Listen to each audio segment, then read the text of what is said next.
जिस तरीके से उनको ले जाकर वहां जलील किया गया, ले जाके पहले माफी मंगवाई गई भाई। अब माफी मांगने से ही थोड़ी होता है। वो नाराज थे, वो बोल रहे थे कि नहीं भाई, इनके वजह से हम चुनाव हारे हैं, ये हम्म। कैसे कैसे आएंगे, हम तो गठबंधन में हैं। नमस्कार, बिहार तक देख रहे हैं आप और आपके साथ मैं हूं हर्षिता सिंह। बिहार में विधानसभा चुनाव है और विधानसभा चुनाव को लेकर के सरगर्मियां काफी ज्यादा तेज है। चुनाव क्योंकि अब अपने दहलीज पे खड़ा है, तो आप देख सकते हैं कि किस तरीके से बिहार की राजनीति में हर एक दिन एक दिलचस्प मोड़ दिखाई दे रहा है। बड़े बड़े दिग्गज जो है वो इस राजनीति में एंट्री ले रहे हैं। और फिलहाल जो शख्सियत हमारे साथ मौजूद है वो ना सिर्फ करोड़ों दिलों के धड़कन है, करोड़ों दिलों के चहेते हैं, बल्कि एक सुपरस्टार भी है और एक बहुत ही मशहूर सिंगर है रितेश पांडे, जिनको अभी तक आपने गाना गाते हुए देखा होगा, कलाकारी करते हुए देखा, एक्टिंग करते हुए देखा, लेकिन अब एक राजनेता के तौर पर देखेंगे। रितेश जी, बहुत बहुत स्वागत है आपका बिहार तक पे।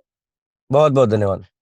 रितेश जी, सबसे पहले तो मुझे लगता है कि जो शुरुआत है वो आपके हालिया बयान से ही करना चाहिए, जिसको लेकर के काफी ज्यादा सियासत जो है वो तेज हो गई है। और सोशल मीडिया पर भी काफी ज्यादा चर्चा में आपका बयान है, जहां आप ये कहते नजर आ रहे हैं अपने बड़े भाई पवन सिंह को, जिनके साथ आप अक्सर दिखाई देते हैं। एक तस्वीर आई जब सोशल मीडिया पर ये दिखा कि उपेंद्र कुशवाहा के पैर छूते हुए पवन सिंह नजर आए, तो उस पर आपका रिएक्शन सामने आया, जहां आप ये कह रहे हैं कि 2,74,000 लोगों ने जो उनके खिलाफ में वोट किया था, आज उनको एक तरह से पीड़ा पहुंचाने का पवन सिंह ने काम किया है। मैं उनका शुभ चिंतक हूँ, हम्म। हमारे बड़े भाई हैं, मैं हमेशा से कहता हूँ। तो जैसे हमें अच्छा नहीं लगा, वैसे बहुत सारे लोगों को अच्छा नहीं लगा, लोग फोन करके हमें बताया भी। हम्म। मैं तो जब चुनाव में जब खड़े थे हम्म। 2024 के लोकसभा चुनाव में, हम्म। तो मैं उनका प्रचार करने के लिए भी गया था वहां काराकाट में। जी जी। लोग बहुत उम्मीद से 2,74,000 कुछ वोट हम्म। उन्हें मिले थे।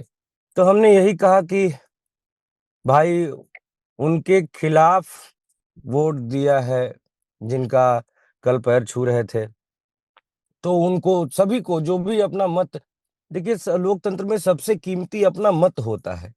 जी। तो 2,74,000 लोगों ने आपको अपना मत दिया। हम्म। और कम से कम जिन लोगों ने आपके चुनाव में आपका सहयोग किया, काराकाट में जब गए, हम्म। तो उनसे एक विचार विमर्श कर लेना चाहिए था कि भाई हाँ ठीक है, आप लोगों ने काराकाट में हमारा इतना साथ दिया है, हम्म।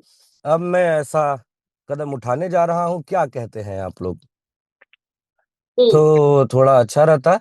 लेकिन ठीक है, यही लोकतंत्र है, कोई कहीं भी जा सकता है, लेकिन जन भावना यही है, लोगों की भावना यही है लेकिन असल आपको में। नहीं लगता है कि पैर छूने तक की जो बात है वो एक तरह की संस्कृति हमारे यहाँ मानी जाती है, और इस तरीके से। बिल्कुल बिल्कुल, नहीं नहीं, पैर छूना गलत नहीं है। पैर छूना हम्म। तो हम भी सबका पैर छूते हैं, हाँ। जो हमसे बड़े हैं उनका पैर छूते हैं, पैर छूने में कोई बुराई हम्म। नहीं है। लेकिन जिस तरीके से, हम्म। जैसे कि अब बड़े भैया पवन सिंह जी काराकाट से खड़े हुए, वहां से उपेंद्र कुशवाहा जी उनकी वजह से हारे, हम्म। और फिर और भी कुछ सीटों पे इसका असर दिखा। जी, शाहबाद की तो कई जब सीटों पे। हाँ, तो जो जब बड़े भैया पवन सिंह जी की शायद, ऐसा हमने सुना कि बीजेपी में जाने की फिर बात जब चल रही थी, तो उपेंद्र हम्म। कुशवाहा जी शायद, जैसा कि मैंने सुना, जी जी। वो नाराज थे, वो बोल रहे थे कि नहीं भाई, इनके वजह से हम चुनाव हारे हैं, ये हम्म। कैसे कैसे आएंगे, हम तो गठबंधन में हैं। हम्म। तो फिर जिस तरीके से उन्हें ले जाकर, देखिए हम लोगों के बड़े भाई हैं, सारे भोजपुरी सुनने समझने वालों के सम्मान है, गौरव है बड़े भैया पवन सिंह जी। जी। जिस तरीके से उनको ले जाकर वहां जलील किया गया, ले जाके पहले माफी मंगवाई गई भाई। अब माफी मांगने से ही थोड़ी होता है भाई, वो तो स्पष्ट दिख रहा है कि वहां पे जाके कि भाई आपको सबसे पहले इन्हें जाके इनसे मिलना होगा और ऐसे करना होगा, उसके बाद आपका रास्ता साफ होगा, चाहे जो भी हो, हम्म। जिस भी वजह से, चाहे उन्हें जो भी चाहिए। लेकिन ये तो कंडीशन हुआ ना कि हम्म। भाई आप पहले भाई आपकी वजह से ये हारे हैं, और ये पहले इनकी नाराजगी को आप दूर करें, फिर हम आगे का देखेंगे। तो स्पष्ट ये दिख रहा है, पैर छूना गलत नहीं है, हैं आप लेकिन भी, इस मतलब पवन कंडीशन सिंह को में, इस वहां पर परिस माफी मैं मंगवाने की मेरी जरूरत है मेरी नहीं। बात सुनिए, मेरी बात सुनिए, पैर छूना बिल्कुल गलत नहीं है, जी। लेकिन इस परिस्थिति में हम्म। ले जाकर वैसे जलील करना, ये बहुत बहुत गलत है। और हम सभी भोजपुरी भाषी जो हैं, ये इससे आहत है। ठीक है। पर लेकिन बड़ी बात हम्म। कही आपने रितेश जी, ये कि पवन सिंह को वहां पे सबसे पहले माफी मंगवाई गई, क्योंकि जो तस्वीरें सामने आई उसमें पवन जी कहीं पे माफी मांगते हुए नजर नहीं आए उपेंद्र कुशवाहा से, लेकिन अंदर की बात नहीं आप नहीं, बता मैं रहे ना हैं क्या? मैंने मैं नहीं नहीं, मैंने क्या कहा कि माफी मांगने से ही मैं कि मुझे माफ कर दीजिए, ये शब्द ही सब कुछ नहीं है। हम्म। आप गए पहले वहां पे जाके, आपको मान लीजिए बीजेपी में कुछ कहीं कोई जिम्मेदारी मिलने वाली है या फिर कुछ जो भी होने वाला है, उससे पहले आप वहां गए, ये दर्शाता है कि भाई अब तो हम तो वहां थे नहीं कि माफी मांगने गए कि क्या करने गए। हम्म। लेकिन ये साफ तौर पे दर्शाता है कि भाई वो जो भाई वो नाराजगी उनकी दूर करने गए हैं आप। ठीक है, लेकिन पवन जी ने ये भी कहा कि वो बीजेपी में ही थे। लेकिन लोकसभा के चुनाव के दौरान हमने देखा कि उनको पार्टी से निष्कासित किया गया था, विनोद तावड़े का भी यही बयान सामने आया। तो क्या, क्योंकि आप भोजपुरी इंडस्ट्री से भी हैं और आप काफी लंबे नहीं समय नहीं, तक ये उनके कहने साथ से थोड़ी रहे हो हैं। जाएगा कि बीजेपी में, ये हम्म। कहने से थोड़ी होगा कि बीजेपी में कहाँ थे, वो तो निर्दलीय उन्होंने चुनाव लड़ा था। हाँ। बीजेपी से वो निष्कासित हो गए थे। हम्म। ये तो कहने वाली बात है, वो बीजेपी में हम्म। कहाँ थे। हम्म। बीजेपी में रहते तो सब लोग उनका, बीजेपी के लोग उनका चुनाव प्रचार करने आना चाहिए था। हम सभी लोग गए थे उनका हम्म। चुनाव प्रचार करने के लिए। हम्म। बीजेपी से जुड़े हमारे बड़े भाई जो लोग हैं वो तो कोई नहीं आया था, तो बीजेपी में कहाँ से थे। ये तो सिर्फ कहने वाली बात है, बीजेपी में नहीं थे, निर्दलीय चुनाव लड़े थे वो। ठीक है। ठीक है, अब क्योंकि एक, जैसा कि मैंने कहा कि एक बहुत अच्छी बॉन्ड आपने पवन सिंह के साथ शेयर की है, लेकिन मान लीजिए क्योंकि अब आप दोनों की राहें जो है वो राजनीतिक तौर पे अलग अलग हो गई है, आप जनसुराज में चले गए हैं, वो भारतीय जनता पार्टी की तरफ से फील्डिंग करते हुए नजर आ रहे हैं। कभी मौका मिला मंच शेयर करने का, साझा करने का, या पवन सिंह ने ही कभी आपको कह दिया कि भाई चलो एक गाना शूट करते हैं, तो क्या करेंगे, या फिर ये बिल्कुल राजनीतिक चीजें जो है वो बीच में बिल्कुल आएंगी? बिल्कुल, बिल्कुल करेंगे, बिल्कुल करेंगे। हम्म। हर्षिता जी, बिल्कुल करेंगे। हमारा और उनका संबंध बड़े भाई छोटे भाई का है। ये हम्म। पार्टी से कोई मतलब नहीं बनता है। ठीक है। जनसुराज ज्वाइन किया आपने, इसको लेकर के भी मैं आप सवाल करूंगी कि क्योंकि बीजेपी के कई नेताओं के साथ आपकी बहुत अच्छी बॉन्डिंग देखने को मिली, केमिस्ट्री देखने को मिली। जब चुनावी चर्चा हो रही थी कि रितेश पांडे चुनावी मैदान में एंट्री मार सकते हैं, मुझे याद है बनारस में मैंने इंटरव्यू भी किया आपका, उस दौरान जो हमारी बातचीत हुई थी, तो मैंने कहा था कि भ से भोजपुरी होता है और भ से बीजेपी भी होता है, भाजपा भी होता है, तो आपने हम्म, कहा था और भ से हम्म। भारत भी होता है। लेकिन अचानक से ये पासा पलटा और रितेश पांडे ने सबको चौंका दिया। दिलीप जायसवाल से मुलाकात, तमाम नेताओं से मुलाकात, लोगों को लग रहा था देखिए, कि अब भारतीय जनता पार्टी में ही आएंगे आप। देखिए हमने जो रास्ता चुना है ना, हाँ। ये संघर्ष का रास्ता चुना है। आप अच्छा। जानते हैं कि हमारी पार्टी जन सुराज एक नई पार्टी है, बिहार में हम्म। नया उम्मीद लेके आई है और हम्म। हम लोग संघर्ष कर रहे हैं। तो जैसे संघर्ष का रास्ता सबको रास नहीं आता है, हम्म। सबको थोड़ा शॉर्ट, मतलब ऐसा है कि भाई मैं ये हूं तो मैं क्यों संघर्ष करूं और मुझे आसान तरीके से जो भी चीज में है मिल जाए। लेकिन हमने अपना संघर्ष का रास्ता चुना है और जो शुरू से ही संघर्ष करते आए हैं। और हम्म। कहा जाता है जीवन ही संघर्ष है, तो संघर्ष का रास्ता चुन के आगे बढ़े हैं। हम ये उम्मीद लेके जनसुराज में आए हैं कि बिहार हमारा इस बदहाली से निकलेगा। हम्म। हमारे बिहार के बच्चों को दिल्ली बंबई गुजरात नहीं जाना पड़ेगा नौकरी हम्म। करने के लिए, हम्म। वहां गाली नहीं सुनना पड़ेगा। हम्म। हम इस उम्मीद से आए हैं कि हमारा बिहार जैसे कि पिछले कई दशकों से सबसे गरीब राज्य ही है, हम्म। इसकी स्थिति में सुधार हो। हमारा बिहार जैसे कि आज भी साक्षरता दर में सबसे नीचे है, इस हम्म। स्थिति में भी सुधार हो।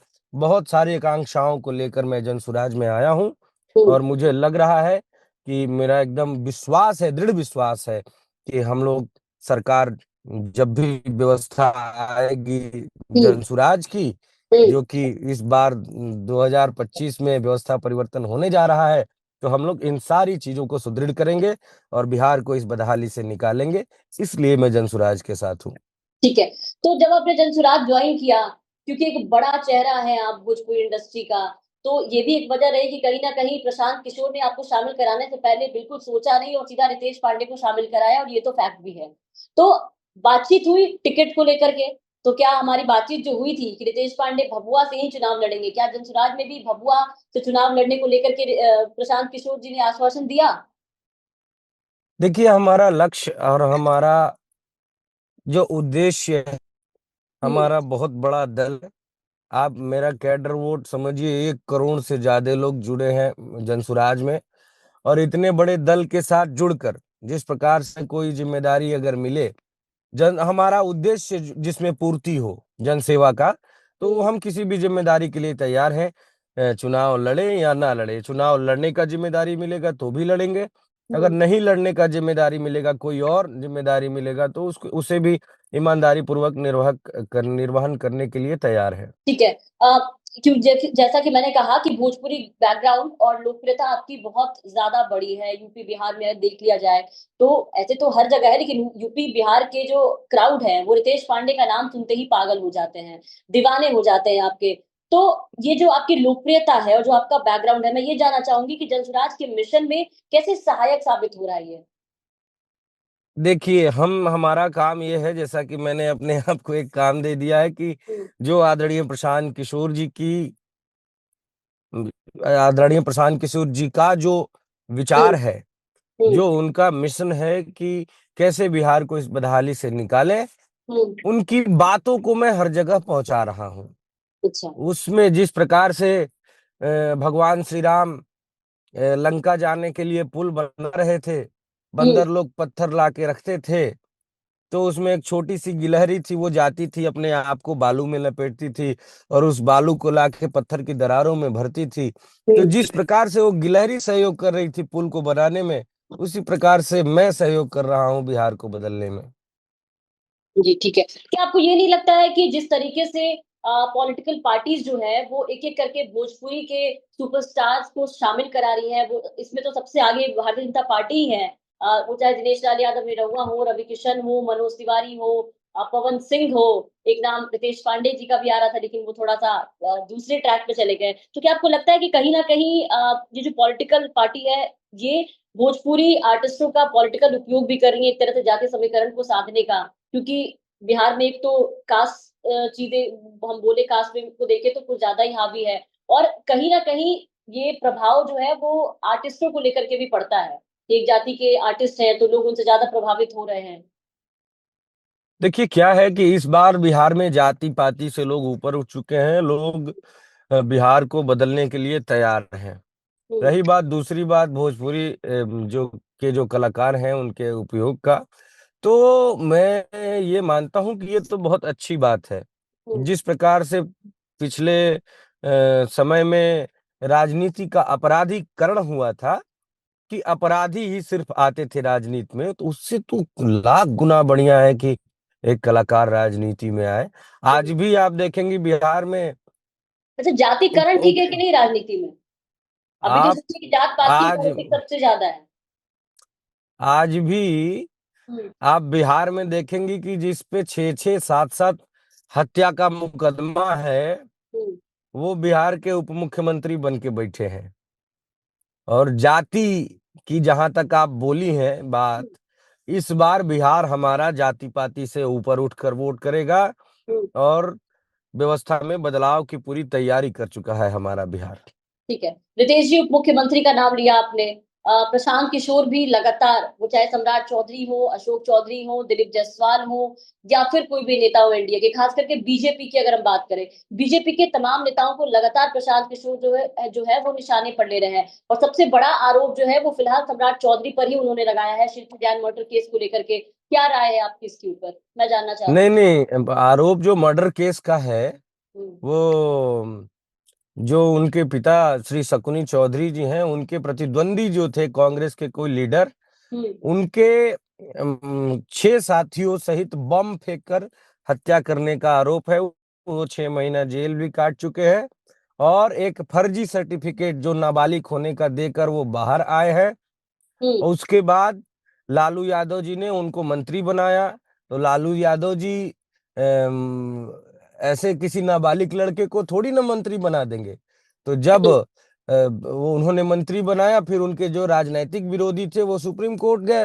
वो बोले कि भाई, ये तो अभी कुछ दिन पहले नाबालिग होने का सर्टिफिकेट देकर हत्या वाले मामले से बाहर आए हैं, और अभी ये नाबालिग है, तो अगर सर्टिफिकेट के अनुसार तो ये हम्म, मंत्री कैसे बन गए? तो उनका मंत्री पद भी निरस्त किया गया था। तो और फिर बाद में आके कहीं वो 51 साल अपना चुनावी एफिडेविट में हम्म। उम्र भरे, तो उनका पता नहीं चल रहा है कि राकेश कुमार हैं कि सम्राट कुमार मौर्य हैं कि सम्राट चौधरी जी हैं उनका नाम। ये पूरी तरह से क्लियर हो नहीं रहा है। और उनका उम्र भी, जब वो नाबालिग थे तो मंत्री कैसे बन गए और किस तरीके से फर्जी सर्टिफिकेट देकर वो बाहर आए, उन्हें तो अभी जेल में होना चाहिए। हम प्लीज लोग इसकी सुप्रीत जरा लड़ाई लड़ भी रहे हैं। सम्राट चौधरी पर ये सवाल उठाया प्रशांत किशोर ने, जहां उन्होंने ये कहा कि सम्राट चौधरी की भूमिका पर भी सवाल उठे थे और उस मामले में संदिग्ध अभियुक्त थे। हालांकि सम्राट चौधरी ने इस पूरे मामले पर ये कहा कि वो किसी दूसरे राकेश के बारे में बात कर रहे हैं। तो जब अब प्रशांत आदरणीय आदरणीय प्रशांत जी ने जो कहा कि वो बात बताएं क्या वो नहीं थे, तो उसके बाद क्या प्रकरण सामने आ रहा है वो उसके बारे में हमें ज्यादा जानकारी नहीं है। कि जिस तरीके से आपकी फील्डिंग चल रही थी, वहां पे नेताओं से बातचीत चल रही थी, सोशल मीडिया से लेके हर जगह इस बात की चर्चा थी कि क्योंकि आपके कई जो सीनियर लोग हैं भोजपुरी के, वो बीजेपी में है, तो रितेश पांडे भी बीजेपी में जाएंगे, लेकिन उल्टा हुआ कि बीजेपी को छोड़कर आप जनसुराज में गए। तो सबसे पहले मैं वो विचारधारा जानना ये चाहूंगी देखिए, एक कि बात क्या है कि आदमी को एक टी शर्ट खरीदना होता है, हम्म। तो वो कम से कम 4 दुकान जाता है, टी शर्ट को देखता है कि कौन सा मेरे बजट में है, हम्म। कौन सा अच्छा है। तो हम्म। हमारे तो जीवन का सवाल है, मैं जनसेवा करना चाहता था। तो हम्म। मैंने देखा कि हम कहाँ से अच्छा जनसेवा कर सकते हैं। हमें लगा हम जनसुराज से अच्छा लोगों की सेवा कर सकते हैं, इसलिए जनसुराज में है। ठीक है। अच्छा, प्रशांत किशोर के साथ क्योंकि आप लगातार अब दिखाई भी देते हैं, प्रशांत किशोर पे एक आरोप ये भी लगते हैं कि बहुत ज्यादा अग्रेसिव हैं, साथ काम करने वाले लोग जैसे पूर्व आईपीएस ने ही उनकी पार्टी को छोड़ा, तो उन्होंने कहा कि पार्टी में वो उस तरीके से अपने से नीचे लोगों को वैल्यू नहीं करते। क्या आपको कभी ऐसा फील हुआ है कि प्रशांत किशोर वैल्यू नहीं करते? बिल्कुल नहीं, ठीक है। बिल्कुल नहीं, बिल्कुल ऐसी कोई बात नहीं है। सबका अपना अपना अनुभव होता है किसी के साथ। मेरे साथ ऐसा कुछ नहीं है, मेरा ऐसा कोई अनुभव नहीं है। मेरा अगला सवाल आपसे चुनाव लड़ने को लेकर के ही है कि मान लीजिए कल को किसी सीट से, हालांकि आरा सीट से चर्चा हो रही है, लेकिन किसी और सीट से पवन सिंह को बीजेपी उतारती है और सामने प्रशांत किशोर आपको ये आदेश देते हैं कि अब इनके खिलाफ आपको चुनाव लड़ना है, कैसा वो माहौल होगा आपके लिए? ये बताया आप। अब ये तो भविष्य के गर्त में है, जब होगा तो देखा जाएगा। तो पूरी तैयारी होगी पवन सिंह के सामने चुनाव लड़ने की? मैं बोला तो अभी तो ये ऐसी कोई बात मुझे तो नहीं लगता है कि होगा, लेकिन होगा तो देखा जाएगा। वही है, वही जो राम रुचि राखा, तो हम लोग तो ईश्वर पे भरोसा करने वाले आदमी हैं। जो होगा देखा जाएगा, किसी भी परिस्थिति से भागेंगे नहीं। चलिए, बहुत बहुत शुक्रिया रितेश जी, आपका हमारे साथ जुड़ने के लिए। बहुत सारी शुभकामनाएं। आप चुनाव लड़ते हैं तो उसके लिए भी देखना होगा कि चुनावी मैदान में जब भोजपुरी के ये मशहूर सिंगर और सुपरस्टार जब उतरते हैं तो क्या माहौल होता है, जनता का कितना प्यार, कितना आशीर्वाद इन्हें मिलता है। बहुत बहुत शुक्रिया आपका रितेश जी बहुत हमारे बहुत साथ जुड़ने धन्यवाद। के लिए। बहुत बहुत धन्यवाद। तो ये थे रितेश पांडे हमारे साथ, जिनके सवालों का जवाब आपने सुना, जनसुराज ज्वाइन करने से लेकर के बीजेपी क्यों ऑप्शन में नहीं था, यहाँ तक कि पवन सिंह को लेकर के जो विवाद चले आ रहे हैं, पैर छूने को लेकर के, उन तमाम मुद्दों पर उन्होंने अपनी बात रखी। चुनाव लड़ने को लेकर के भी उन्होंने बताया कि फिलहाल वो पार्टी में पूरी तरीके से तैयार हैं, जैसा आदेश दिया जाएगा उसके अकॉर्डिंग वो काम करेंगे। बिहार की तमाम खबरों के लिए आप देखते रहे बिहार तक।